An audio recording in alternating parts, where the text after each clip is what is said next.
Ayun, mega love shoutout po sa inyong lahat, Luzon, Visayas, and Mindanao, especially po sa mga kababayan natin, mga OFW at sa mga loyalista dyan, no? And the Republic of Mindanao ni Digong.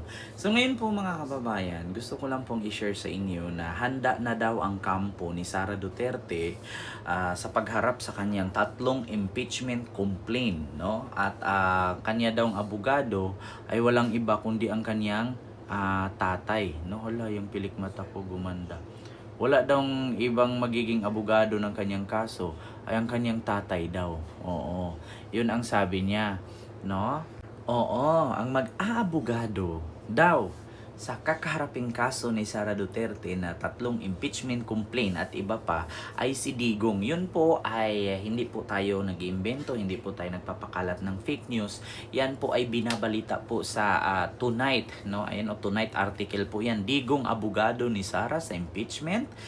So ito po yung pangalawang kanyang article, nakalagay, inaanunsyo ni Vice President Sara Duterte na nagboluntaryo bilang maging abogado ang kanyang ama, si dating Pangulong Rodrigo Duterte. Kinumpirma ng Vice Presidente na handang maging isa sa mga abogado niya ang dating Pangulo sa mga kasong kinakaharap bilang na ang impeachment case.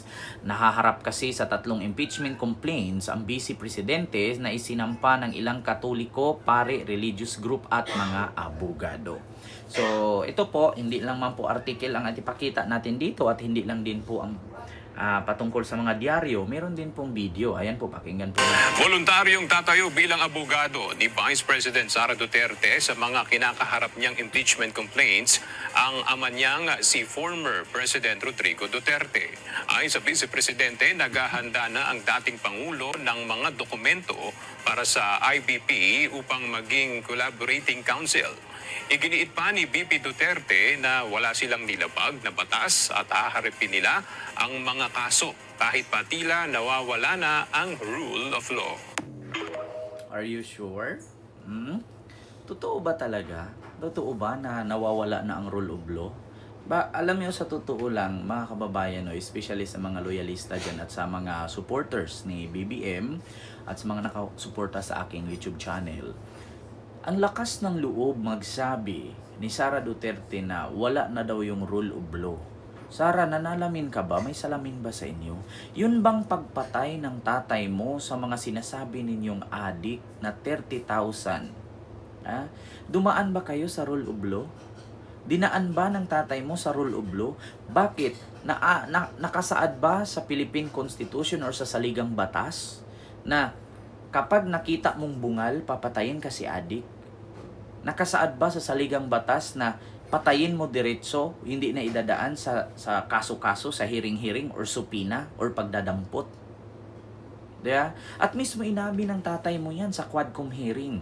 Inutusan niya si Bato de la Rosa na isang senador na wala namang batas na ipasa, puro lang dakda. Inutusan niya na hikayatin ang mga adik di umano na manlaban para may rason na para patayin. Diba? Bakit, Sara? Alam niyo, sa totoo lang, kapag sa inyo ginawa, no, sasabihin agad niyo hindi sinunod ang rule of law.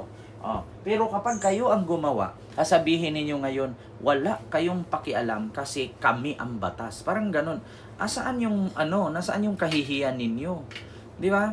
Kapag kayo ang gumawa, pag may hinuli kayo na malaking personality, lalong-lalo pag drug lord o di umano, katulad ni Paruhino, anong ginawa ninyo? Pinapapris ninyo ang ari-arian, ang mga properties. Di ba, kwento mo yan? Papasukin una ang clearing team ang tawag doon. Yung clearing team daw, pag pumapasok yun daw yung maglalagay ng mga shabu, mga barrel, mga kontrabandos. Tapos susunod dyan yung search team. Yun yung mga PIDEA, mga sundalo, mga pulis, mga NBI, yun daw yung susunod. Tapos doon na isi-search. Halimbawa, nahuli si Sara sa loob ng bahay nila. Doon na daw isi-search. Hanap-hanapin, halongkatin lahat ng gamit at doon na daw may makikitang shabu, may makikitang baril, may makikitang granada. Ba't alam na alam mo? Di ba? Kasi gawain ng tatay mo yun at gawain niya ninyo.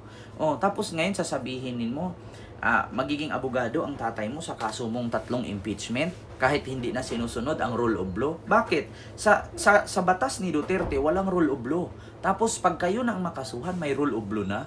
Di ba? Anong ginawa ninyo sa human rights noon? Zero budget ang human rights. Tapos ngayon, na kayo na ang kakasuhan, tsaka kayo magtatawag na saan ang human rights. Di ba? Kayo lang din naman ang may gawa. Meron nga tayong kasabihan mga kababayan eh.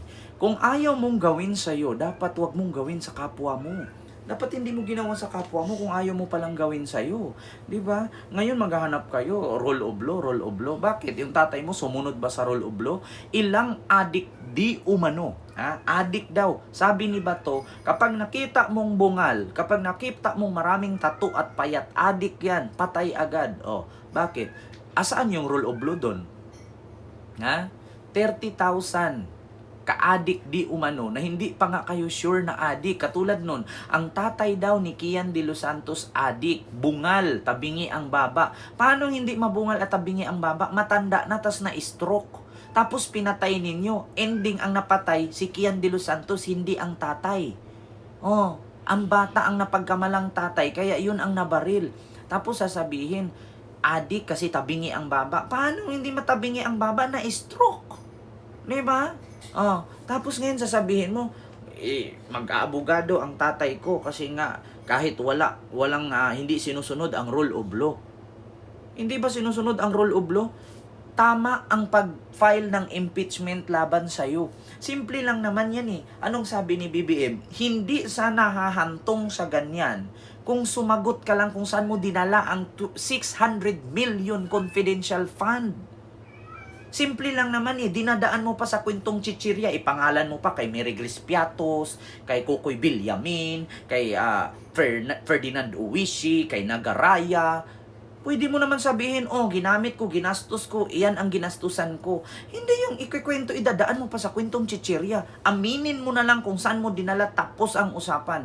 Ililihis-lihis mo pa kasi hindi mo masabi kung saan mo dinala. Bakit? Kasi ginamit ninyo pang pondo sa campaign ninyo sa sunod eleksyon. Yun ang totoo. Di ba? Pinapayaman ninyo yung sarili ninyo. Oo. Tapos ngayon, pag kinasuhan kayo, sasabihin ninyo, hindi sinusunod ang rule of law. Oo, abogado na ang tatay ko na mismo ang mag-aabogado. Oo, kasi hindi nila sinusunod ang rule of law. Wala namang ibang sasabihin yan si Digong pagdating dun sa korte. Oh, piskal ako, mayor ako, congressman ako, presidente ako. Oh, wag nyo akong questionin kay hindi nyo pa yan nadaanan. Pauwi na ako, papunta pa lang kayo. Yan lang naman ulit-ulitin sabihin ni Digong eh. Abogado ako, piskal ako, congressman ako, mayor ako ng almost 20 years, presidente ako, hindi nyo pa nadaanan ang nadaanan ko, kaya wag kang magsalita ng ganyan kay wala kang alam. Yun lang naman sasabihin ni Digong eh. Oh. Sino pang abogadong kakalaban sa kanya? Yung abogado is natural abogado yun. Siya daw dumaan ng politician, dumaan na ng presidente, naging piskal. Talagang hindi ka mananalo. Piskal na siya eh. Oh, presidente na siya eh.